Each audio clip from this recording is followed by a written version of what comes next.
sana. Jika ku terbang melayang, menetap di ujung laut, di sana pun tanganmu kan menuntunku.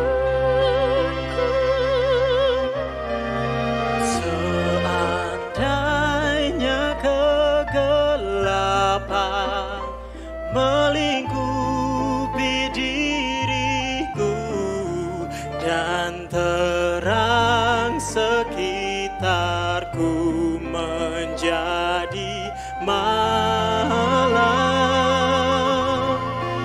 gelap tak menggelapkanku, malam pun terang bak siang, kegelapan jadi sama dengan terang. Selidikilah ya Allah, dan kenallah hatiku, ujilah dan kenalilah segenap pikiranku, dan lihatlah jika ada jalan-jalanku sesat, tuntunlah aku di jalan yang kekal. Tuhan, Kau ciptakan aku, Kau bentuk buah pinggangku, menandungku dalam kandungan ibuku. Ku bersyukur kepadamu, ajaib karyamu atasku, dan jiwaku pun sungguh menyadarinya. Matamu melihat aku selagi ku bakal anak, waktuku ada di tempat tersembunyi, dan semua hari-hariku pun tertulis di kitabmu sebelum satu hari pun ku jalani.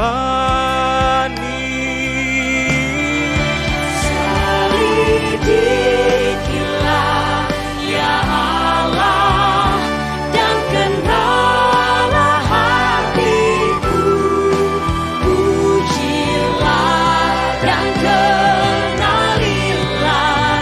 segenap pikiranku, dan lihatlah jika ada jalan-jalanku sesat,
My name is Alexei.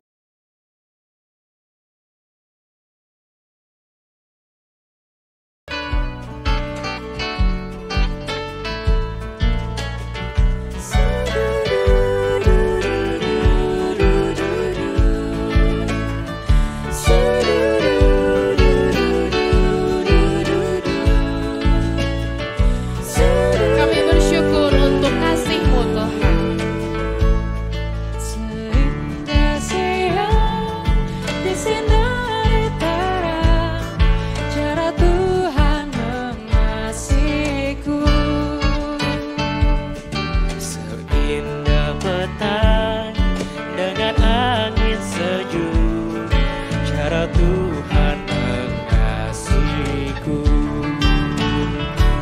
Tuhanku lembut dan penyayang, dan aku mengasihi Dia. Kasih-Nya besar, agung dan mulia, cara Tuhan mengasihiku. Jadi sekarang kalau lihat matahari, terima kasih Tuhan, Engkau mengasihiku dan memberikan satu hari lagi buat hidup. Mari kita isi segala hal. Mari kita nyatakan kasih kita sama Tuhan.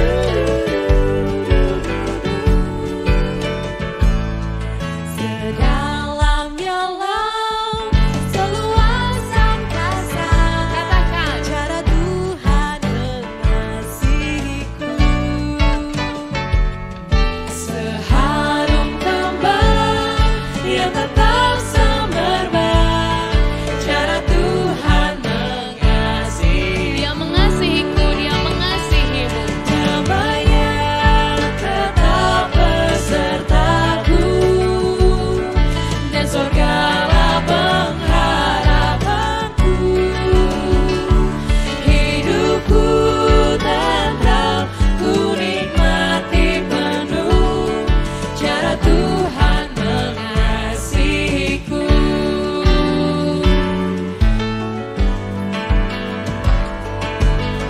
Dan kalau kita udah bisa bersyukur, mari kita ajak sekitar kita untuk bersyukur buat Tuhan.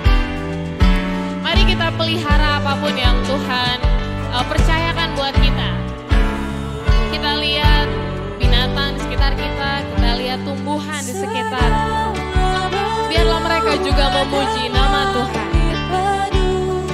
Dengan bunyi nama yang sangat merdu, penghiburan orang berhati pandai, pengharapan orang yang sudah selesai. Nama itu suci. Nama itu suci kudus, siapa perlu mengenal padamu.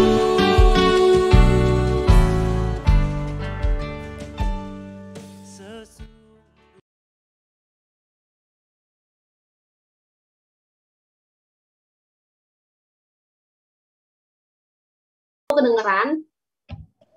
Halo. Oke. Teman-teman, kita udah mau mulai ibadah kita. Sebelum kita mulai, kita mau satu dulu. Kita mau persiapkan hati kita untuk menghadap Tuhan.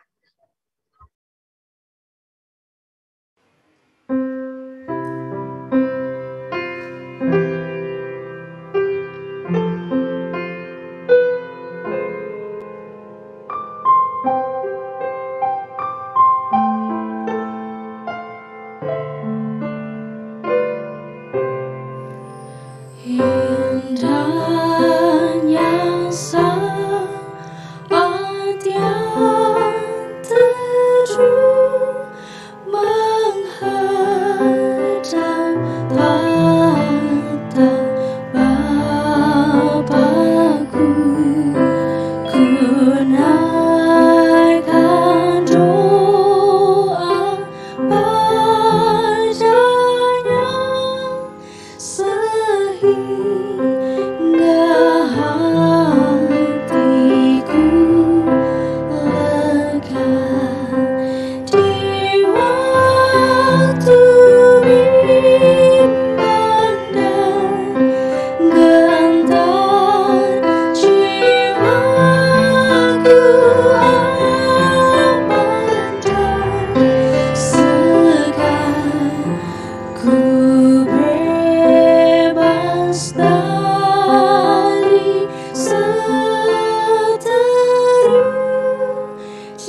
dalam doa.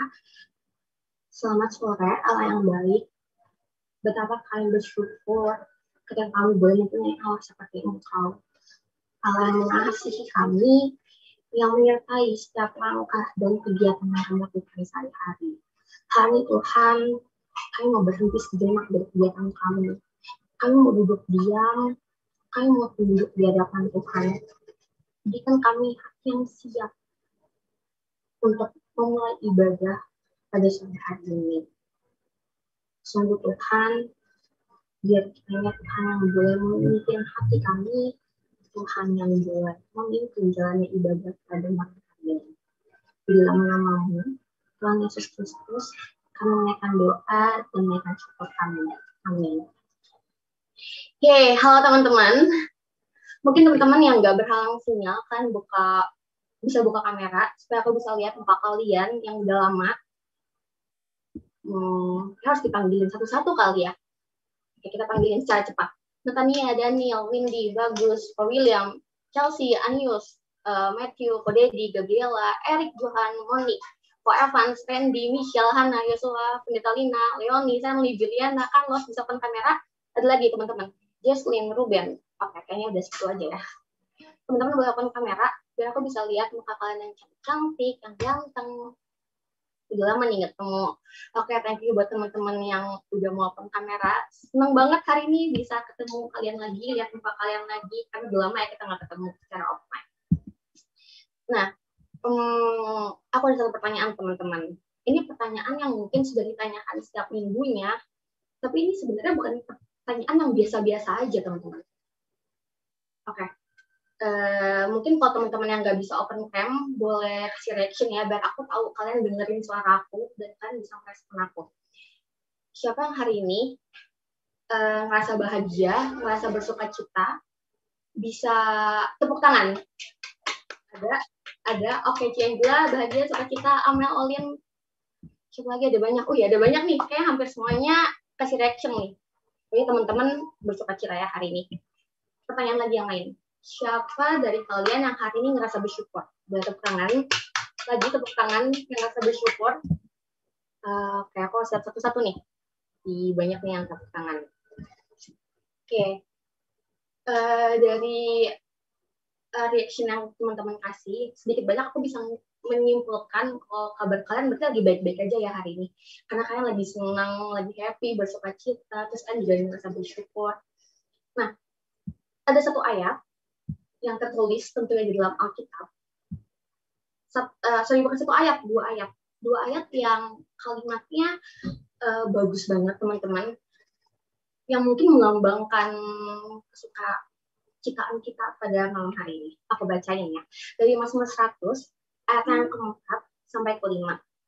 Masuklah melalui pintu gerbangnya dengan nyanyian syukur, ke dalam pelatarannya dengan puji-pujian, bersyukurlah kepadanya dan pujilah namanya. Kenapa? Sebab Tuhan itu baik, teman-teman. Kasih setianya untuk selama-lamanya dan kesetiaannya tetap turun-temurun. Oke, kalau gitu aku hari ini sekarang mengajak teman-teman semua buat bersuka-cita. Kita mau masuk hadirat Tuhan, kita mau memulai ibadah kita pada malam hari ini dengan puji-pujian. Kita mau bersyukur kepada Tuhan karena Tuhan itu baik.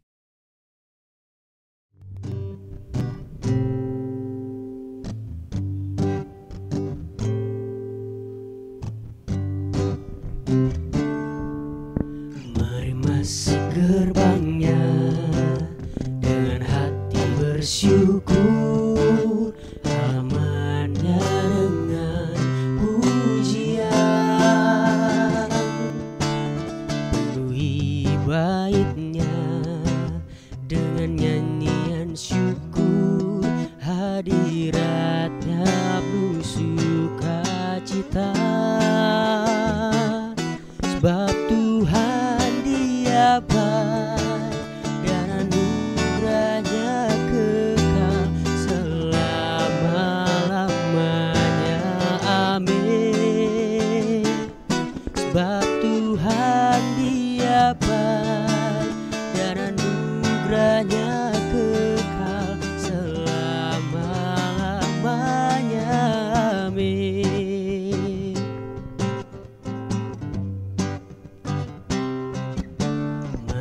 masuk gerbangnya dengan hati bersyukur, halamannya dengan pujian, penuhi baitnya dengan nyanyian syukur, hadiratnya penuh sukacita. Sebab Tuhan Dia baik dan anugerahnya kekal selama-lamanya. Amin. Sebab Tuhan Dia baik dan anugerahnya kekal selama-lamanya. Amin.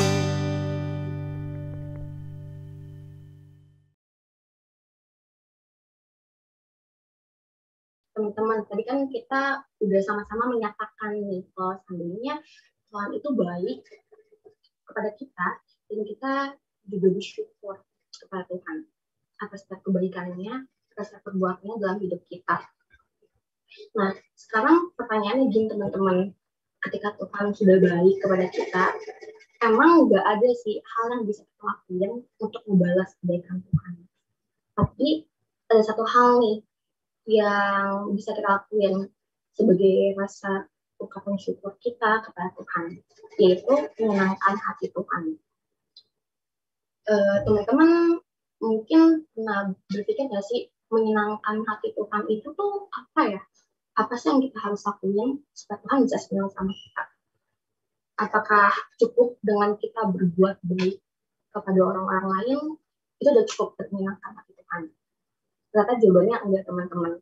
Satu hal yang Tuhan rindukan dari setiap masing-masing kita, yaitu supaya kita bisa menyerahkan hati kita, menyerahkan hidup kita kepada Tuhan seutuhnya.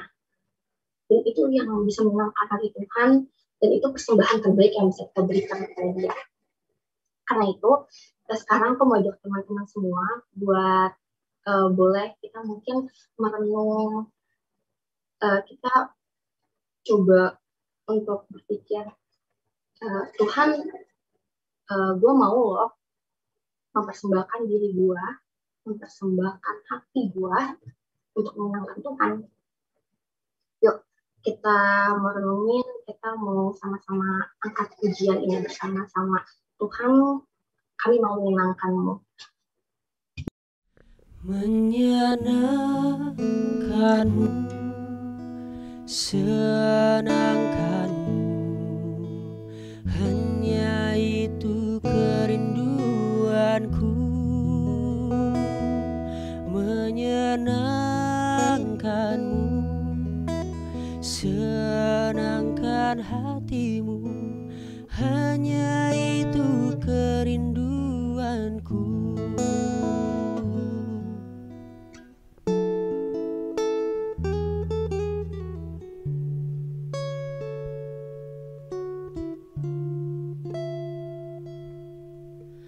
Tuhan, ku mau menyenangkan-Mu. Tuhan, bentuklah hati ini jadi bejana untuk hormat-Mu, cemerlang bagai emas murni. Tuhan, ku serahkan hatiku, semua ku berikan padamu. Kuduskan hingga tulus selalu, agar aku menyenangkan-Mu. Menyenangkan-Mu, senangkan-Mu, hanya itu kerinduanku.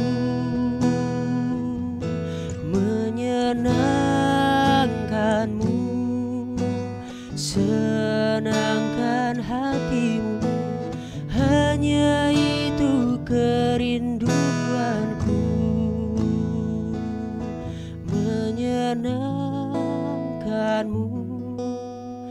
senangkanmu, hanya itu kerinduanku, menyenangkanmu, senangkan hatimu, hanya itu kerinduanku, hanya itu kerinduanku.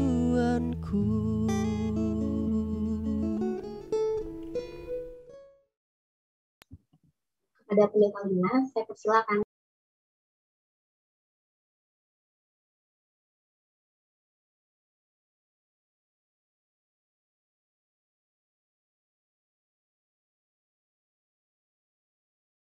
Buat Cilina, iya Ci, boleh.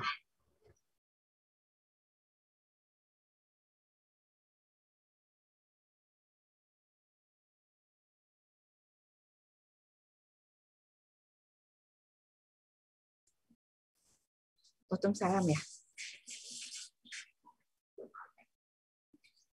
Firman Ci. Gak jelas. Sorry. Oke. Yuk, mari teman-teman, kita sama-sama berdoa ya sebelum kita membaca dan merenungkan firman Tuhan.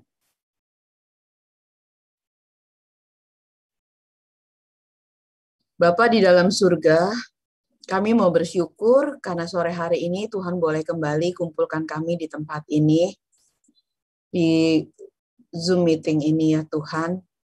Kami akan membaca dan merenungkan firman Tuhan.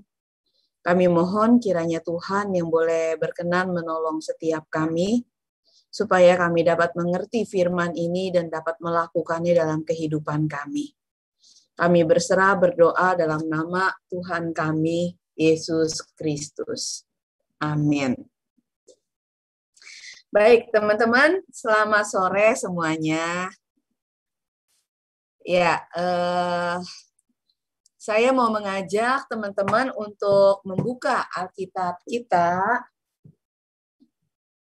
yaitu dari Injil Yohanes pasal yang kedua, ayat yang ke-13 sampai dengan ayat yang ke-22.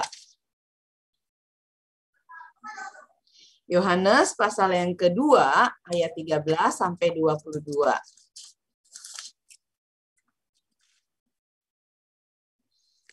Ya, demikian bunyinya firman Tuhan.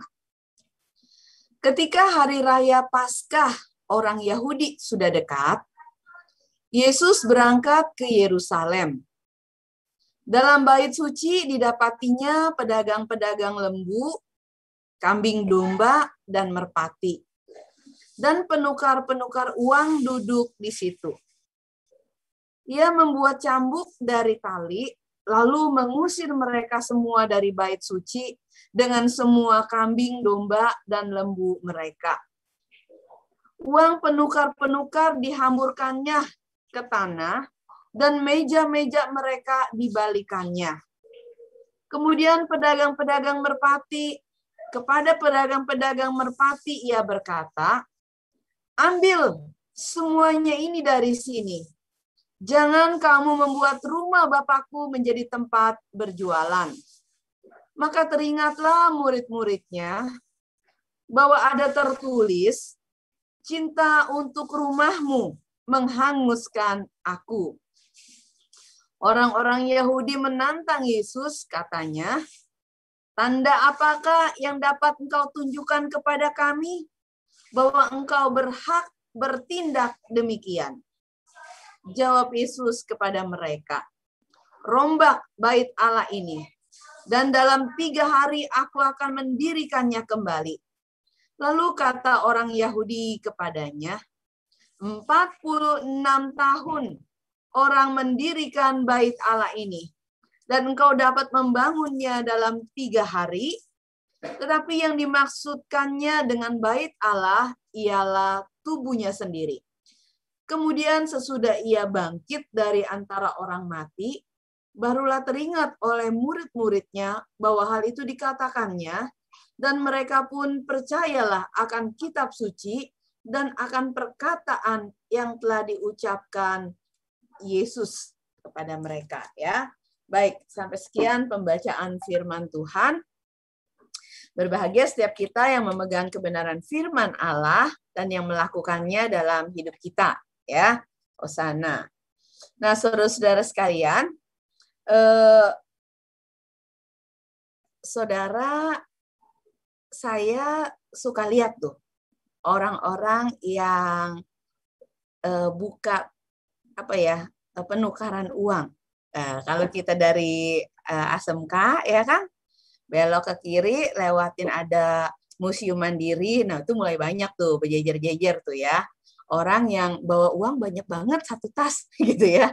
Dan uangnya uang apa? Uang baru. Nah, ternyata dulu baik banget ya mereka. Saya pikir ya mau sediain uang buat orang tuker gitu ya. Iya sih. Tapi ternyata kalau tuker di situ tuh bisa hilangnya sekitar berapa, saudara-saudara? Udah ada yang pernah coba nuker belum? Ya. Jadi katanya sih rata-rata itu misalnya tukar 100.000 itu dapatnya 90 gitu ya. Enak banget 10% gitu ya.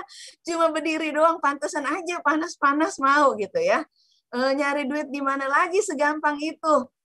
Cuma berdiri doang, nuker duit terus dapat 10% gitu kan. Tapi ada aja nggak orang yang nuker? Pastinya ada. Karena kalau nggak ada, mereka pasti nggak akan tetap ada di situ kan. Nah, pasti ada. Kenapa? Siapa yang nuker? Ya, orang-orang yang lagi butuh uang baru gitu ya. Kalau nukernya 1 juta, dapatnya 900 gitu kan. Aduh, rasanya ya katanya sih bisa tawar-tawaran gitu ya. Nah, tapi kan berasa banget gitu ya, ada potongannya.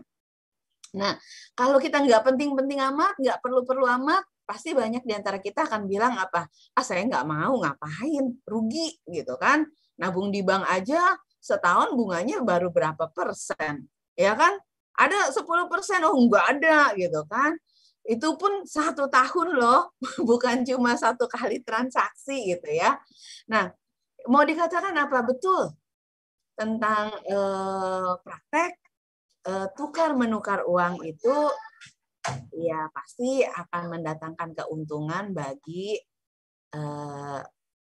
orang yang jadi money changer-nya, ya kan? Nah, usaha-usaha money changer juga kan begitu kan? Sama kan? Ketika kita tukar uang, kita nih mau ganti mata uang lain. Nah, kalau kita beli mata uang lain itu pakai uang kita, pasti mata uang itu dijual lebih mahal. Kalau udah sisa, terus kita mau balikin nih uang kita kemarin udah sempat kita tukar, sekarang kita udah balik nih ke Indonesia gitu ya. Terus kita mau balikin lagi ke uang rupiah lagi supaya bisa dipakai. Maka uang mata uang asing yang ada sama kita juga kan dibelinya dengan harga yang lebih murah. Jadi dia mah waktu dia jual dia maunya mahal, waktu dia beli punya kita dia juga maunya dia dapat untung juga gitu ya. Itu prinsip yang memang umum. Kita udah terima itu gitu ya. Nah, teman-teman, dan yang seperti itulah juga yang terjadi di tengah-tengah bait Allah. Jadi bait Allah itu kan seharusnya kalau ada nyanyian ya, rumah Tuhan itu adalah mesbah doa gitu kan. Tempat doa-doa tuh dinaikkan, dipanjatkan kepada Tuhan dan Tuhan akan mendengar doa-doa tersebut ya. Nah, persis seperti itulah yang seharusnya. Jadi kalau kita lihat dari kitab Raja-Raja ya, ketika Salomo bikin bait Allah. Maka di situ dia menyatakan kepada Allah apa yang akan terjadi kalau bait Allah itu sudah berdiri nanti. Kalau dia bilang, Tuhan, kalau nanti orang Israel berseru ke arah rumah ini, maka biarlah Tuhan mendengar doanya.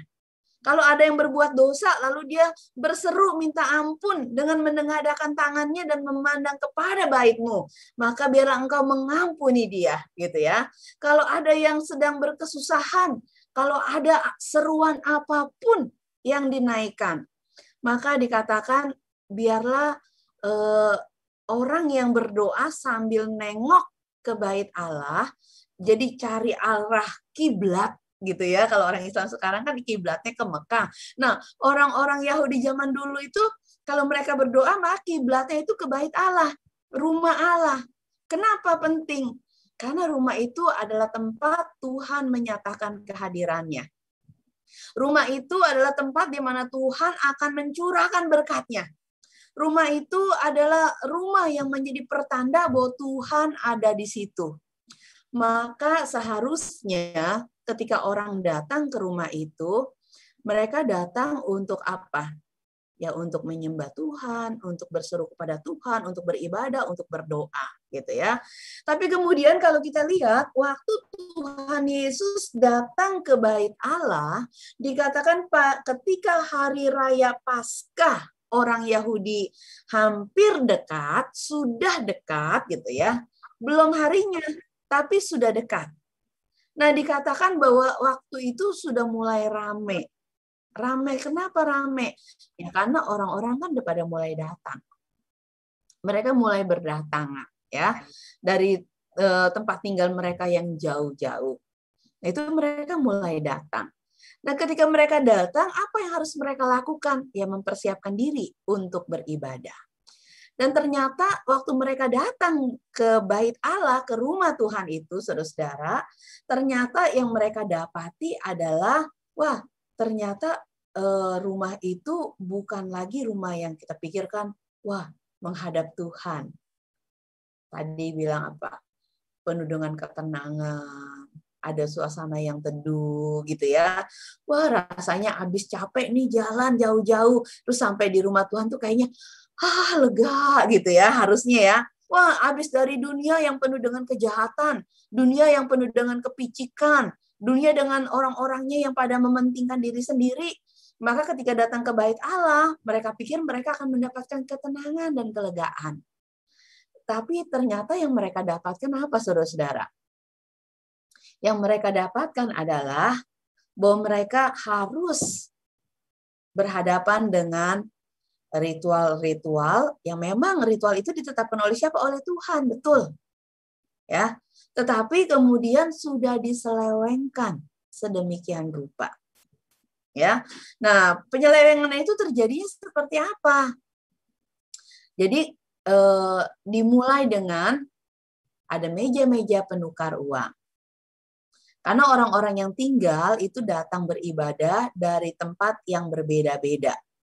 Dari seluruh tanah Israel yang luas itu gitu ya. Dan mungkin waktu itu kan negeri mereka, tanah mereka, bangsa mereka itu kan dijajah oleh bangsa asing. Nah, biasanya kan ya yang penguasa itulah yang akan berkuasa dan menentukan kan mata uang apa yang akan mereka gunakan dan sebagainya. Nah, jadi rata-rata mata uang yang mereka pegang adalah mata uang yang mereka biasa gunakan. Mata uang yang berlaku di tengah-tengah bangsa itu yang hidupnya di bawah penjajahan ya. Mata uang Romawi yaitu dinar ya. Nah, teman-teman, jadi mereka bawa mata uang dinar.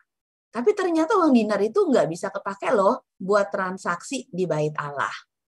Baik waktu kita mau kasih persembahan itu nggak diterima. Kenapa? Itu tuh katanya mata uang itu haram lah gitu ya. Kan itu ada gambar kaisarnya gitu ya. Jadi nggak boleh masuk ke bait Allah. Jadi gimana kalau mereka mau kasih persembahan di bait Allah? Kalau mau kasih persembahannya berupa uang gimana? Ya mereka harus tukar dulu uangnya. Nah, waktu mau tukar uang itu ada money changer. Gitu ya. Money changer itu orang-orang yang buka lapak nih untuk tukar uang.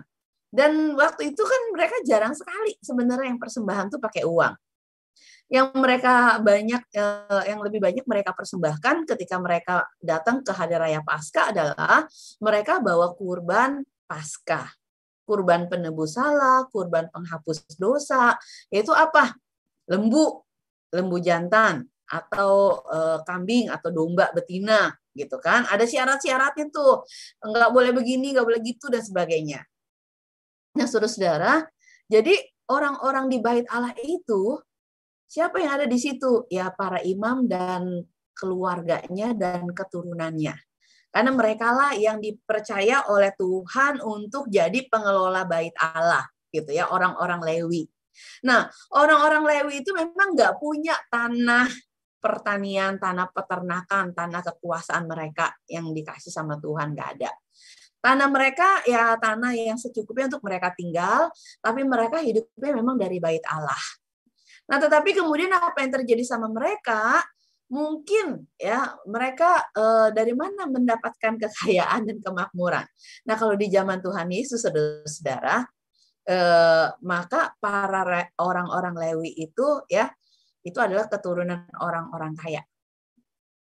Ya, ada kelompoknya namanya kelompok Saduki. Ya, bukan yang kelompok Farisi, tapi kelompok Saduki. Nah, kelompok orang-orang Saduki ini dikatakan mereka tuh punya banyak tanah. Jadi tuan tanah gitu ya.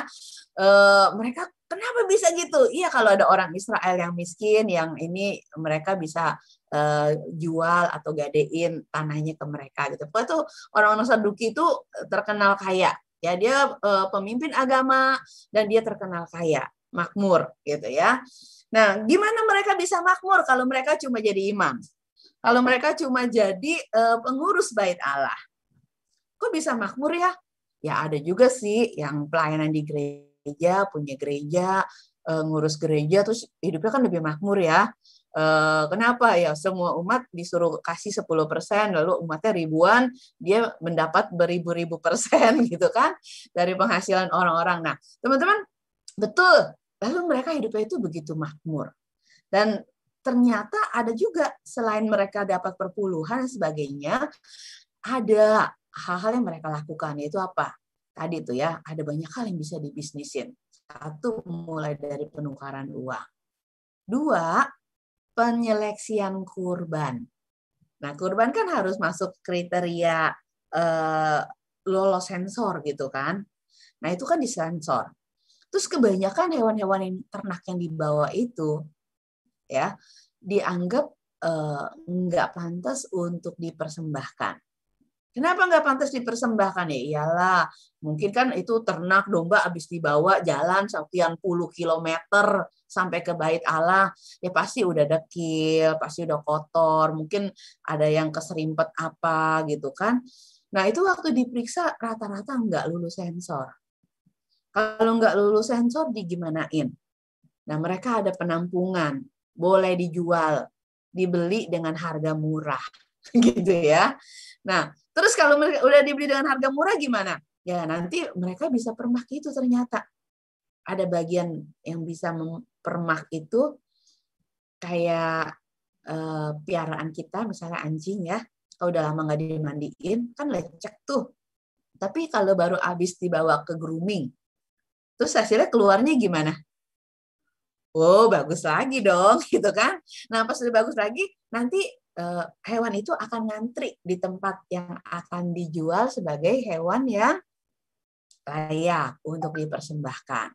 Nah, jadi sekali lagi mereka akan beli ternak-ternak yang dibawa untuk kurban persembahan yang sudah lecek, lalu mereka bilang ini enggak lolos sensor, maka dibeli, lalu kemudian nanti akan diproses, lalu kemudian akan ada lagi ya. Nah, kalau beli ternak di situ gimana harganya? Nah, teman-teman, mungkin perbandingannya sama nih. Kalau kayak kita pergi ke tempat-tempat kayak kita misalnya pergi ke tempat wisata gitu ya. Kita suka bawa makanan sendiri kan. Ini deh ke bioskop misalnya ya. Oh, kita suka bawa makanan sendiri. Kenapa kita suka bawa makanan sendiri? Kalau beli di situ lebih mahal gitu kan.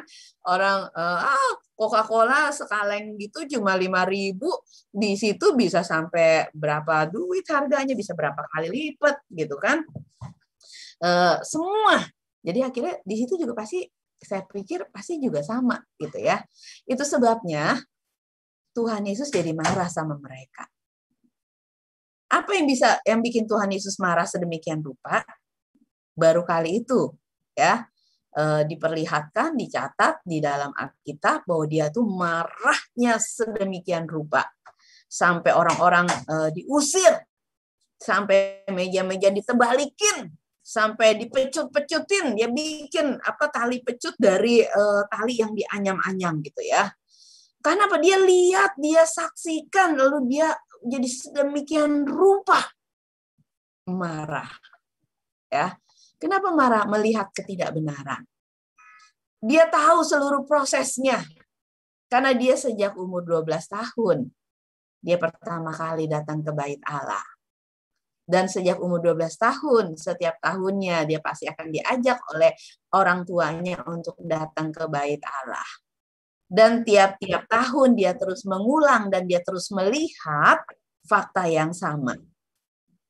Orang Israel yang, ya udahlah mau apa lagi. Kita memang harus beribadah. Kalau diperes habis-habisan saat itu ya udah nggak apa-apalah.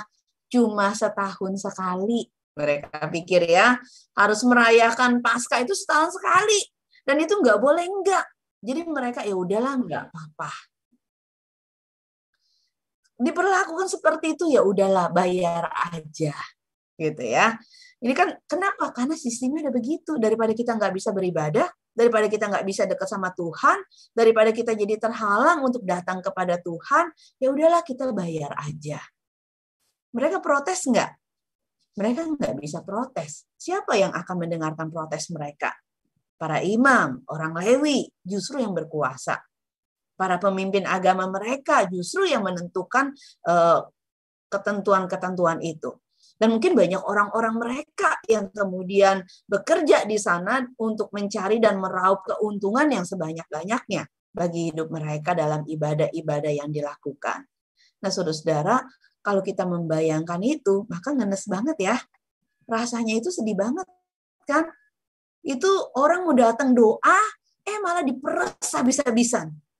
Orang mau beribadah, mau mencari Tuhan, malah disuruh bayar habis-habisan. Ya, udah bener-bener mahal harganya jadinya ya. Jadi nggak salah kalau Tuhan Yesus suka bilang apa? Kamu ya orang-orang Yahudi, orang-orang Farisi, ya para pemimpin agama, kamu nggak bisa masuk ke dalam kerajaan surga, terus kamu menghalang-halangi orang untuk masuk gitu ya. Kenapa? Ya kayak gitu. Karena mereka bikin beban itu jadi begitu berat untuk datang ke bait Allah.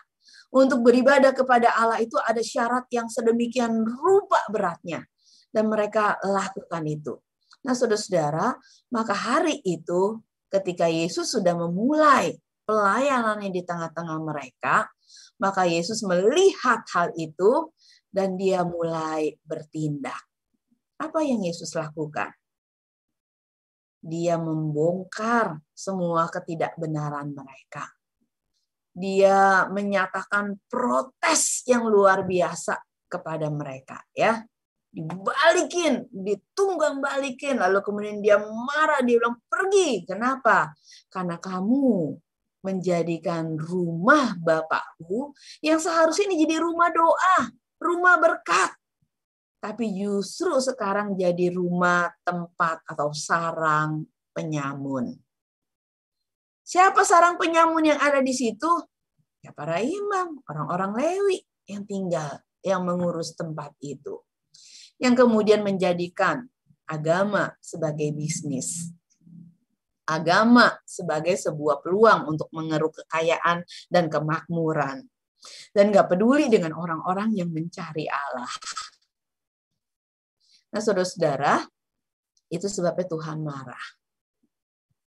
Dan karena apa yang Tuhan lakukan, maka semakin besarlah kebencian orang-orang Yahudi, khususnya para pemimpin agama pada waktu itu kepada Yesus.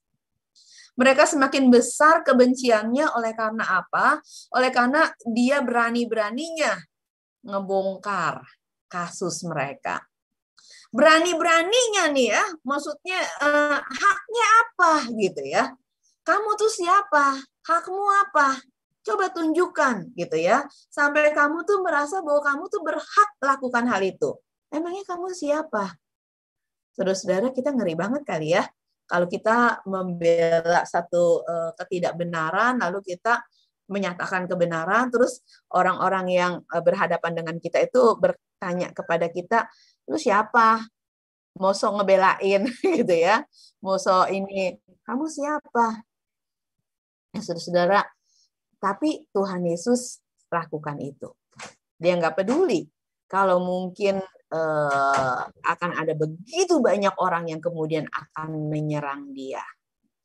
Dan mungkin juga orang-orang yang dia bela sendiri pun karena takutnya juga bisa jadi juga nggak akan membela dia. Ya kan?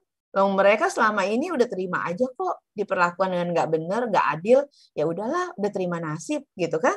Ya terima aja lah. Yang penting bisa datang kepada Allah, yang penting bisa beribadah, sekalipun mungkin harus dengan rasa kesel, rasa gondok, rasa marah gitu ya.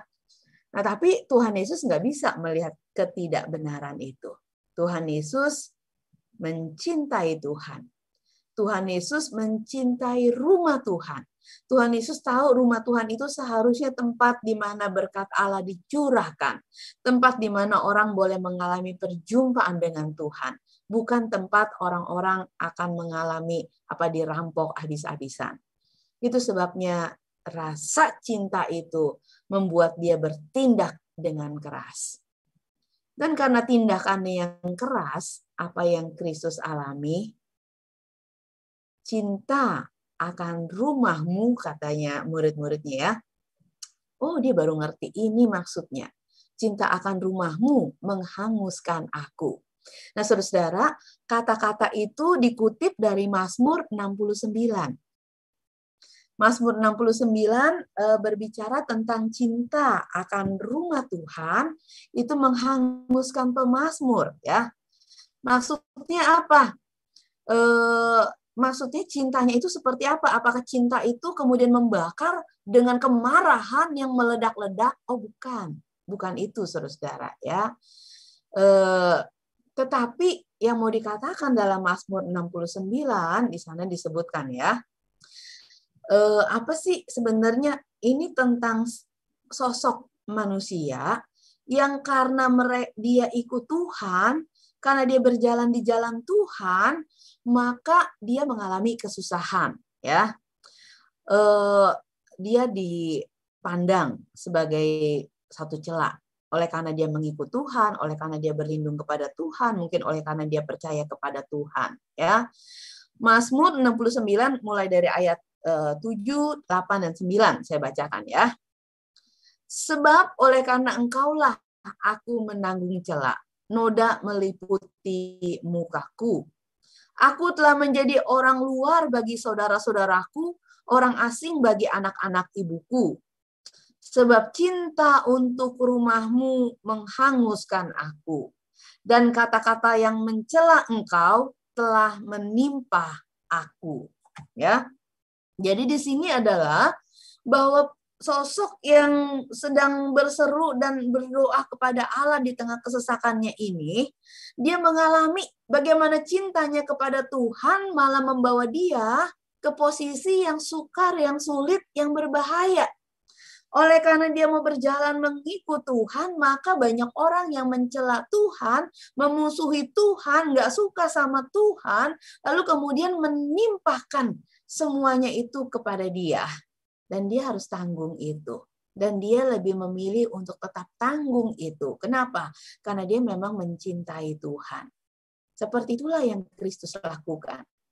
Dia tahu nggak ahli-ahli Taurat, orang-orang Farisi, orang-orang Saduki itu benci sama dia. Sedang berusaha untuk mencari cara untuk menangkap dan menjatuhkan dia, menyingkirkan dia. Ya, dia tahu ada orang-orang yang menolak dia. Kalau udah kayak gitu kan maunya apa? Udahlah jangan tampil inilah, jangan terlalu banyak macam-macam gitu ya. Udah diterima aja tuh, orang-orang juga nggak daripada protes gitu kan. Tapi ternyata yang Yesus lakukan nggak begitu. Dia nggak bisa. Cintanya kepada Tuhan bikin dia nggak bisa diam ketika melihat ketidakbenaran. Ketika melihat sebuah ibadah yang dipermainkan. Ketika melihat ada orang-orang yang sungguh-sungguh mencari Tuhan, tetapi kemudian dipersulit, diperas sedemikian rupa, dijadikan korban, sumber mencari kekayaan bagi orang-orang lain. Maka apa yang dia lakukan? Dia menyuarakan kebenaran. Dan apa akibatnya karena itu? Dia dibenci oleh banyak orang.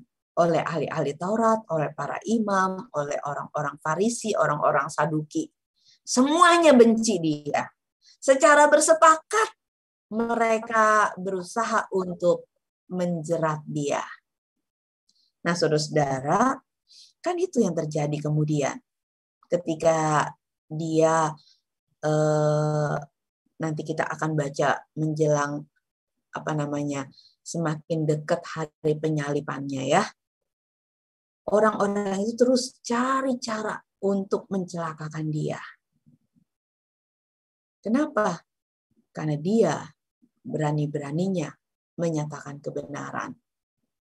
Nah, saudara-saudara, tetapi Kristus tetap berdiri teguh, sekalipun dia harus membayar harga karena cintanya kepada Tuhan.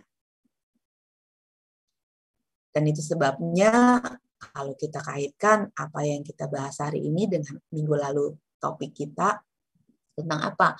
Harga mengikuti Yesus. Ya.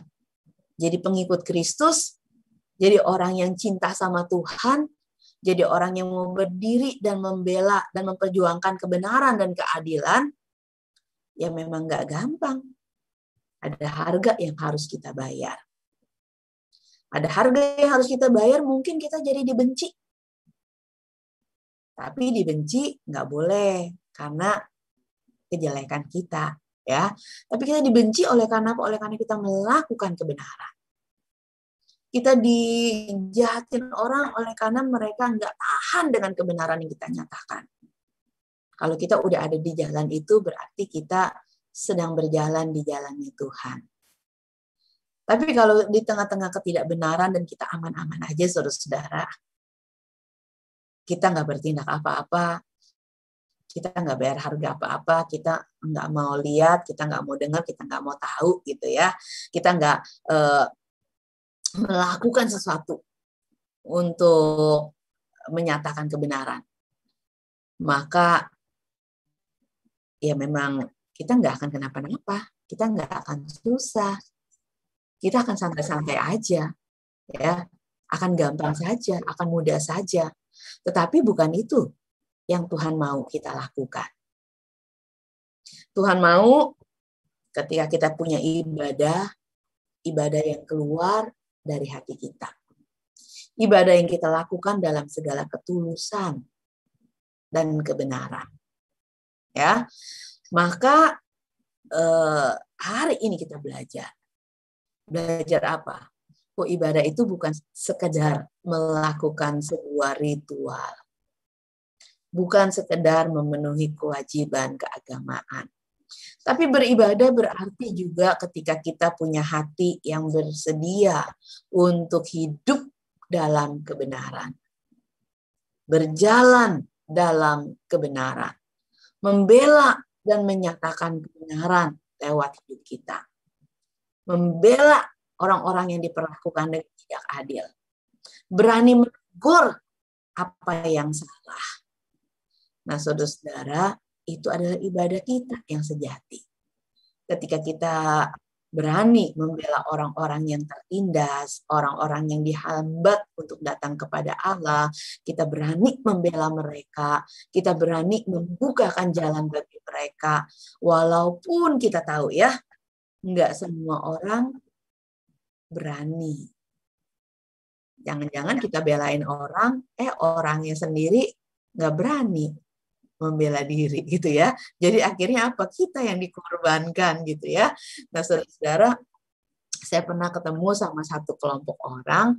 Waktu itu ada satu hal, ada beberapa orang di antara mereka yang diperlakukan dengan tidak adil. Nah, jadi beberapa orang ini kemudian bicara sama beberapa sekelompok orang lainnya. Lalu kemudian kelompok orang yang diajak bicara sama yang diperlakukan dengan tidak adil ini, mereka bilang, iya, nggak bisa kayak gini. Ayo, kita harus berjuang, gitu ya. Terus dia menyampaikan protesnya. Dia mengingatkan kepada banyak orang yang membuat keputusan untuk melihat apa? Jangan gitu dong. Kamu tuh udah lakukan sesuatu yang salah loh. Kamu lihat nggak nih orang-orang ini nanti dia bagaimana? Susah, menderita, gitu ya. Tapi apa yang terjadi, saudara-saudara? Waktu kemudian, kamu kenapa ngomongnya begitu? Ya saya menyuarakan jeritan hati mereka yang tertindas, yang diperlakukan tidak benar, tidak adil gitu ya.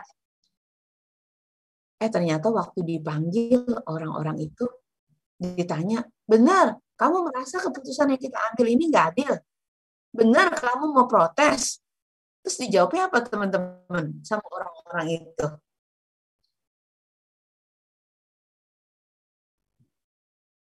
Mereka bilang, enggak, kita terima-terima aja kok. Kita terima aja kok apa yang diputuskan. Nggak apa-apa, kita nggak masalah. Terus jadinya yang berasa kepo siapa tuh teman-teman? Kan orang-orang yang berjuang kan. Persis seperti itulah yang Kristus alami.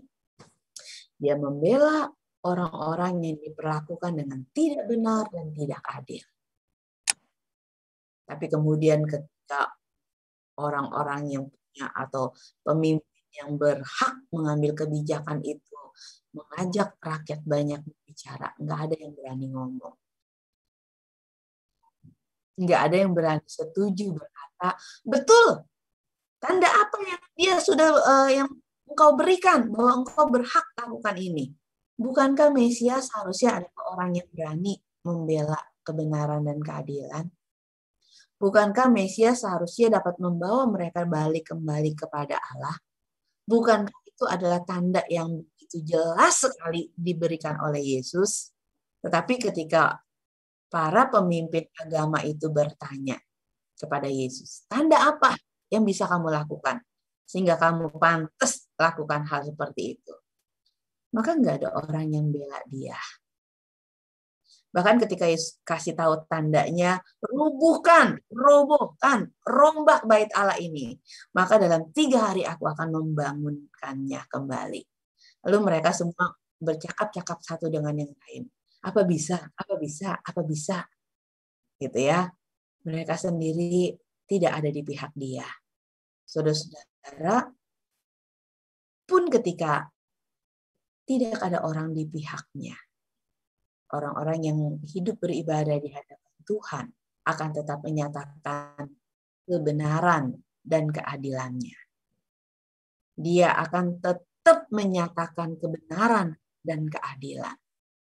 Itu sebabnya saudara-saudara, hari ini ketika kita diajak untuk membahas tema kita, cinta akan rumahmu menghanguskan aku. Ya. Rasa cinta kita kepada Tuhan dalam ritual-ritual ibadah kita, ritual itu kita perlukan nggak? Perlu, emang itu ditetapkan Tuhan ya untuk kita lakukan. Kalau menghadap Dia kita harus begini, kita harus begitu, supaya kita benar-benar disiapkan hati untuk bisa merasakan kehadiran Tuhan. Ada tata liturgi, ada urut-urutan yang kita ikuti. Itu enggak salah. Tetapi menjadi salah kalau kemudian kita lebih terpaku pada ritual, lalu kita lupa ibadah yang sejati itu sebenarnya bukan hanya bicara tentang ritual. Ibadah yang sejati itu adalah berbicara ketika kita berani membela kebenaran dan keadilan. Ketika kita berani menyuarakan ketidakbenaran dan menegurnya. Ketika kita berani membela orang-orang yang tertindas, yang lemah dan tak berdaya. Nah, saudara-saudara, seperti itulah kita harus menunjukkan ibadah kita. Ya, ibadah itu bukan cuma ada di gereja, bukan cuma nyanyi angkat tangan, ya, bukan cuma kita merasa wah fullness banget gitu ya, terpenuhi. Tetapi bagaimana dalam keseharian kita ketika kita melihat ketidakbenaran dan ketidakadilan? Apakah kita berani menyuarakannya? Apakah kita berani dengan tegas menegur sesuatu yang salah? Apakah kita sendiri berani tetap melakukan apa yang ataukah kita malah ikut-ikutan. Nah, saudara-saudara, kiranya Tuhan menolong setiap kita. Punya ibadah yang tidak hanya terpaku pada ritual, tapi lebih dari itu adalah ibadah yang boleh kita hidupi dalam kehidupan kita. Sehingga hidup ibadah itu, cinta kita akan Tuhan itu enggak cuma kepada Tuhan dalam artian gereja, tapi juga rumah Tuhan, yaitu hidup setiap kita secara pribadi masing-masing. Rumah kita atau rumah Tuhan ini tubuh kita, bait roh Tuhan, ya, yang di dalamnya hidup ibadah kita kepada Tuhan ditunjukkan. Yang lewat kehadiran kita seharusnya kehadiran Tuhan bisa dirasakan. Nah, sudahkah itu kita tunjukkan? Kiranya Tuhan menolong setiap kita ya. Walaupun kita masih remaja, kita masih muda. Saudara-saudara, jangan orang menganggap kita rendah karena kita muda. Tapi kita juga bisa jadi teladan. Kita juga bisa tetap jadi orang yang menyuarakan kebenaran, yang membela keadilan, dan itu harus mulai dibiasakan dari diri kita sendiri. Nah, saudara, jangan menerima kalau diperlukan tidak adil.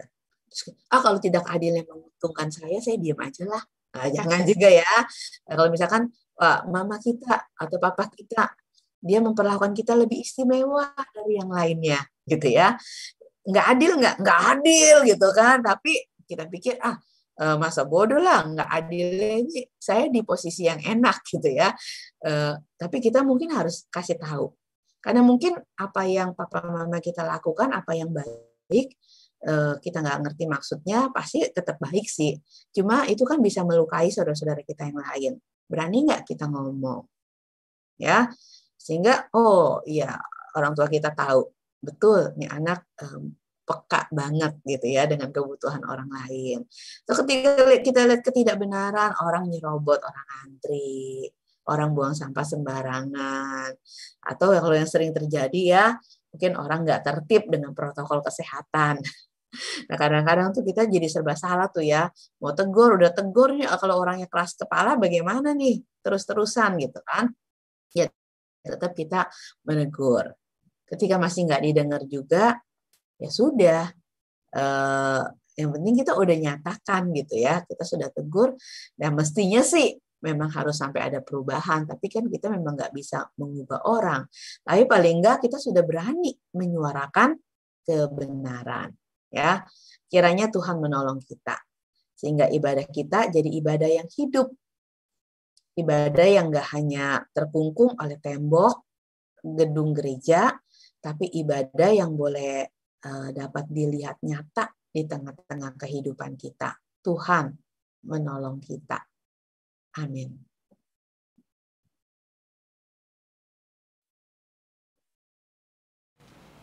Marilah kita bersama dengan umat Allah di masa lalu, masa kini, dan masa depan, mengingat pengakuan iman pada janji baptis kita menurut pengakuan iman rasuli.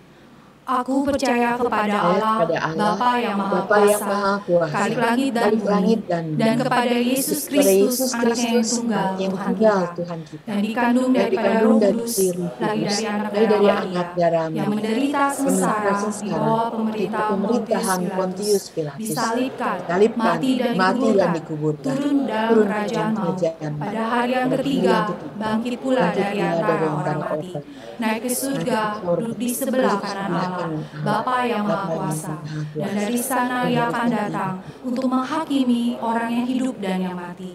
Aku percaya kepada Roh Kudus, gereja yang kudus dan am, persekutuan orang kudus, pengampunan dosa, kebangkitan orang mati, dan hidup yang kekal. Amin.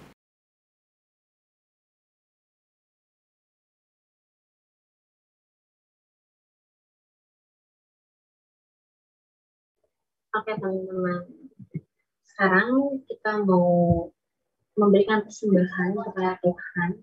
Teman-teman boleh mempersiapkan persembahannya. Nanti bisa teman-teman scan QR code yang ada di layar.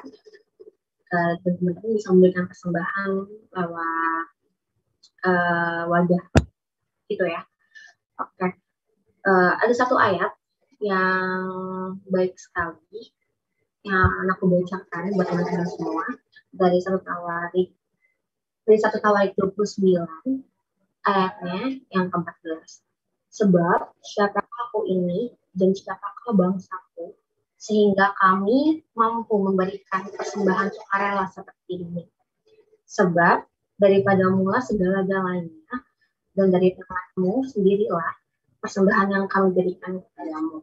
Ini teman-teman, kita berikan persembahan kepada Tuhan dengan menyanyikan lagu Indonesia. Apalah arti Indonesia?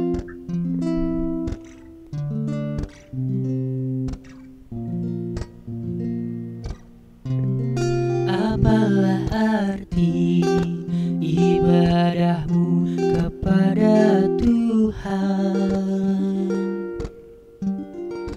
bila tiada rela sujud dan sungguh? Apalah arti ibadahmu kepada Tuhan bila tiada hati tulus dan syukur? Ibadah sejati jadikanlah persembahan. Ibadah sejati kasihilah sesamamu. Ibadah sejati yang berkenan bagi Tuhan. Jujur dan tulus ibadah murni bagi Tuhan. Ibadah sejati jadikanlah persembahan. Ibadah sejati kasihilah sesamamu. Ibadah sejati yang berkenan bagi Tuhan. Jujur dan tulus ibadah murni bagi Tuhan. Baik teman-teman, kita bersatu dalam doa. Tuhan, kami mengucap syukur untuk setiap kebaikan Tuhan, untuk setiap kasih setia Tuhan dalam hidup kami. Malam ini Tuhan, kami datang ke hadirat-Mu membawa sedikit dari apa yang kami punya. Sama seperti ayat yang tadi kami bacakan, kami sadar Tuhan bahwa persembahan yang kami berikan ini semata-mata hanyalah pemberian dari Tuhan kepada kami. Kami bisa memberikan persembahan ini karena Tuhan yang memberkati kami dan Tuhan yang mengizinkan menyembah kami. Biar kiranya persembahan ini berkenan di hadapan Tuhan, jadi persembahan yang harum di hadapan Tuhan dan menyenangkan hati Tuhan. Tuhan yang berkati setiap orang yang Tuhan percayai untuk mengelolanya. Biar kiranya boleh menjadi berkat untuk setiap orang yang membutuhkannya dan boleh menjadi berkat dan bijak. Yang Tuhan, dalam nama-Mu, yang menaikkan doa kami dan syukur kami. Amin. Oke teman-teman, gimana tadi firmannya? Jadi teman-teman dapat banyak hal ya, belajar banyak hal. Aku mau tanya deh siapa ya kira-kira satu orang.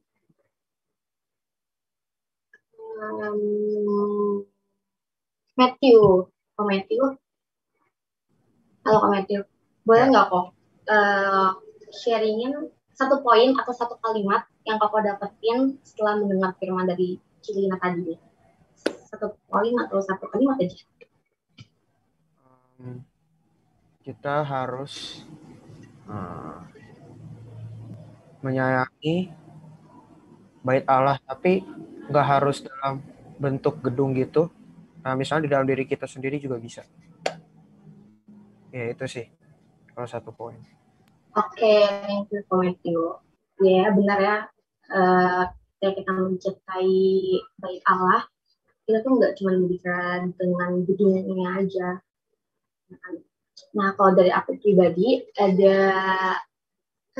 teman-teman, suara aku kedengaran dengan jelas. Oke, soalnya aku ada feedback dikit. Nah, kalau dari aku pribadi, ada 2 hal nih yang aku highlight dan menjadi teguran buat aku sendiri. Yang pertama, dari firman yang tadi Cilina bilang, kita bisa sama-sama tahu kalau seandainya Tuhan Yesus, dia mau berdiri tegak, melawan hal yang salah, untuk menyatakan kecintaannya kepada Allah, teman-teman. Dia berani lawan arus, dia berani menyatakan kebenaran di tengah-tengah sekeliling yang mungkin nggak benar, dia berani. Tapi gimana dengan kita? Apakah kita berani untuk meneladani sikap Yesus itu? Yang pertama. Yang kedua, ngomongin soal ibadah, tadi kan Ciana dibilang ya, kayak ibadah ke dulu itu, sebelum Yesus mati di kayu salib, ibadah itu repot banget, teman-teman. Aku juga baru aja beberapa hari ini baca kitab Imamat. Di situ dibilang kalau seandainya membawa persembahan kepada Tuhan tuh banyak banget aturannya. Nggak boleh cacat, nggak boleh ini, nggak boleh itu, cara motongnya kayak gimana, apa yang harus dibersihin, apa yang boleh dimakan, nggak boleh dimakan, banyak banget, teman-teman. Pertanyaannya, kalau seandainya kita dulu nih hidup di zaman itu, kita mau nggak sih repot-repot buat bawa persembahan setiap datang ke bait Allah, repot-repot pilih persembahan yang terbaik gitu kan, apalagi binatangnya ada gitu fisik. Tapi bersyukurnya ketika Yesus mau mati di kayu salib, kita udah nggak perlu lagi melakukan ritual-ritual yang seperti itu. Hanya dengan datang kepada Allah, membawa hati kita, membawa diri kita udah bisa beribadah kepada Tuhan. Dan poin yang terakhir, ini ada 3, jadi bukan 2. Beribadah itu nggak cuma dilakuin di gedung gereja. Benar, kayak tadi yang Matthew bilang. Harusnya kita bisa beribadah, mencerminkan Kristus dalam kehidupan sehari-hari kita. Tapi pasti kita mikir kan, kayaknya berat gitu, kita masih remaja, terus ngelakuin A, B, C, D, E, F, G gitu. Gak apa teman-teman, kita pasti bisa, asalkan kita mau belajar untuk mencintai Tuhan, dan menjadikan Tuhan fokus utama dalam kehidupan kita. Kalau gitu aku mau ajak teman-teman nyanyi satu lagu, Gisap Disantar. Di lagu ini ngomongin tentang putting God as a prosperity in our life. Yuk kita sama-sama menaikkan tekad kita.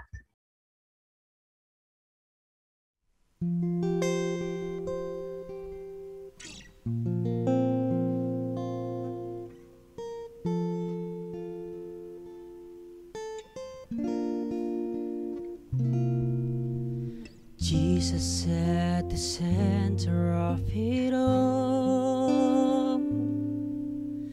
Jesus at the center of it all.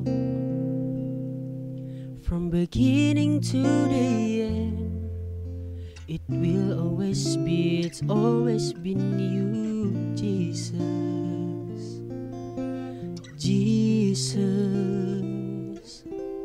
Jesus at the center of it all. Jesus at the center of it all. From beginning to the end, it will always be, it's always been you, Jesus. Jesus, nothing else matters. Nothing in this world will do.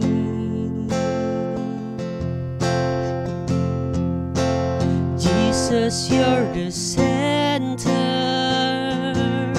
and everything revolves around you. Jesus, you, from my heart to the heaven, Jesus be the center. It's all about you. Yes, it's all about you. From my heart to the heaven. Jesus be the center. It's all about you. Yes, it's all about you. From my heart to the heaven. Jesus be the center. It's all about you. Yes, it's all about you.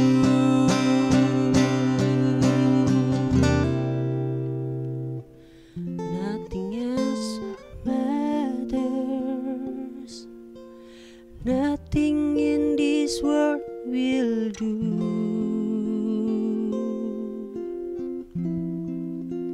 Jesus, you're the center, and everything revolves around you. Jesus, you at the center of it all. At the center of it all. At the center of it all. At the center of it all. Kepada penyertanya dipersilakan untuk berdoa.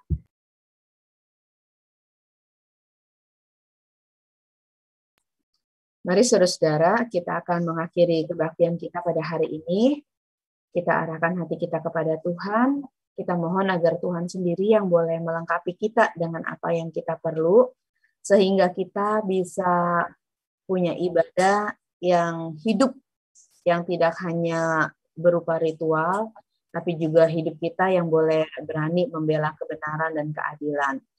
Cinta kita kepada rumah Tuhan bukan cuma kita mau datang ke gereja, khususnya di tengah-tengah masa pandemi ini, tapi lebih dari itu biarlah kita boleh menghadirkan tubuh kita, bait roh Allah ini, sebagai rumah Tuhan yang bisa jadi berkat bagi orang-orang di sekitar kita, dimanapun Tuhan mengutus kita. Dan karena itu, terimalah berkat Tuhan. Kasih karunia dari Allah Bapa, anugerah dari Tuhan kita Yesus Kristus, pimpinan, penyertaan, dan pertolongan dari Allah Roh Kudus tetap memimpin dan menyertai langkah kita, sehingga seluruh ibadah kita menjadi ibadah yang hidup di hadapan Allah. Karena cinta kita akan Dia yang terus mengalir dalam hidup kita. Di tengah-tengah kondisi mudah ataupun sukar, biarlah cinta kita semakin dalam kepada Tuhan. Dan Tuhan yang berjalan beserta kita dalam menyatakan cinta kita kepadanya, kepada sesama yang boleh kita jumpai dalam hidup kita.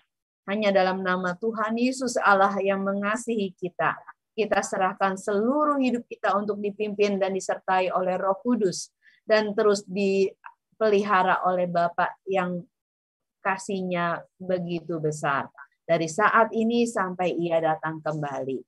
Amin.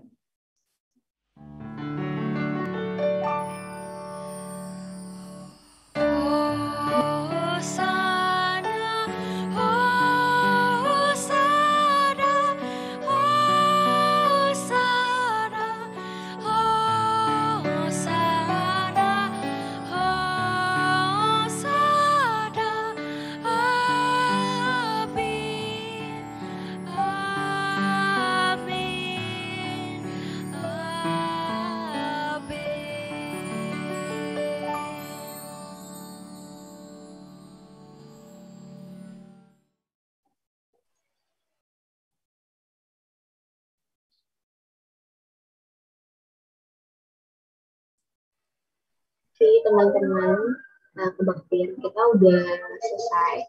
Tapi teman-teman jangan keluar dulu. Ada pengumuman kah?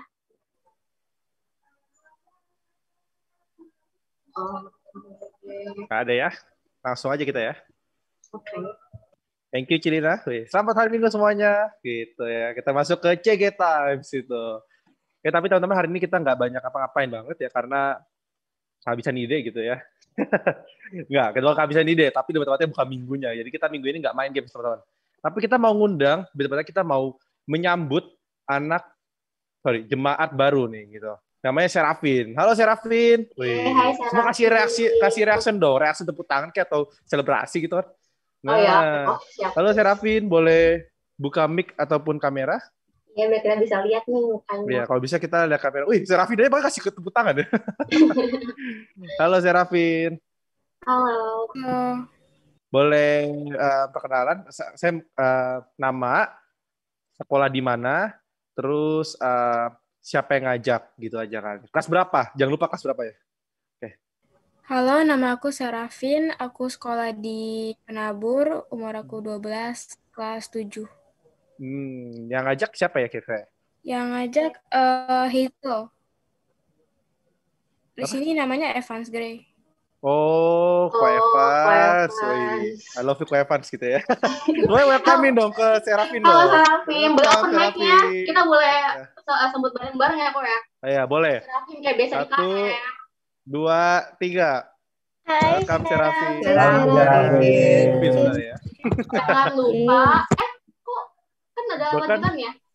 Iya, enggak. Udah lupa, Bon. Udah lupa. Jangan Saya lupa udah berapa datang tahun. lagi ya. Gitu. Iya, benar. Ya. Hai Serafin, jangan lupa datang lagi minggu depan ya. Oke Serafin, kamu boleh isi link yang tadi saya udah sempat ngechat kamu di PC ya. Nanti ya diisi ya. Oke, kira-kira ada pengumuman apa mungkin? Kayaknya nggak ada ya. Tapi Nggak ada ya?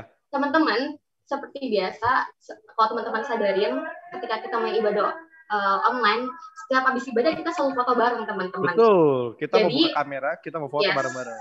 Betul. So, open your video. Yes, open your Senyum yang kamera. cantik, yang manis, kita mau foto bareng-bareng. Betul. Boleh. Aku panggilin lagi nih ya, satu-satu biar pada buka. Iya. Oke, sebentar. Sanli, Yohana, Natania, Halo Dani, Randy. Randy datang lagi ya. Mantap Randy. Michelle, Juliana, Ruben, Windy, Daniel, Sanli, Natania. Boleh buka kamera? Kita foto bareng. Yuk. Indah sama Bagus ya. Iya, Indah sama Iya. Bagus berdua ya. Foto di Indah pagi. dan Ayo Bagus. berdua. Nah nih, posisinya mesti sama kalau pakai Betul. background. Natania, Namanya Michelle. lucu loh, Indah dan Natania. Bagus sih. Yoi. Oh, jadi bisa nih sendiri-sendiri. Oh, berdua. Hai. Oke. Yes, Oke. baik yang buka open cam. Kok Edi, boleh kok tolong kok. Boleh nih, boleh kok. Nia, halo Makanya Nia. ngikutin ya. Nun jauh Nia di Cikupa. Nah, Nia. 1, 2, 3, 4. Oke, lagi ayo. Kita gayanya samaan dong, barengan. Apa ya gayanya ya? Bebas Kita sih. ikutin gaya Ko William deh. Ko William gaya apa kita ikutin ya? Mana gaya apanya? Ini Ko William gaya kita ikutin. Cepet Will, yang bagus Will. Oke, dua-duanya teman-teman. Please, dua-duanya. Di atas kepala ya. Ayo, Kak Evans juga ikut kok. Tangannya kok dua. Oke, ayo. 1, 2, 3. Yeay. Oke. Teman-teman, selamat hari Minggu. Dan sampai jumpa. Iya, Bye-bye. sampai jumpa minggu depan. Bye-bye. Selamat hari Selamat hari Selamat hari Minggu, Minggu. teman-teman. Serafin jangan lupa ya. bit.ly/kr perniasform. Gue udah keluar anaknya tuh gue. Thank you Cilina berpelayanannya. Thank you Yo, Cilina. sama-sama. Ini kita mau langsung rapat aja kan? Oh iya, jam Hilang 8 ya, berarti. istirahat.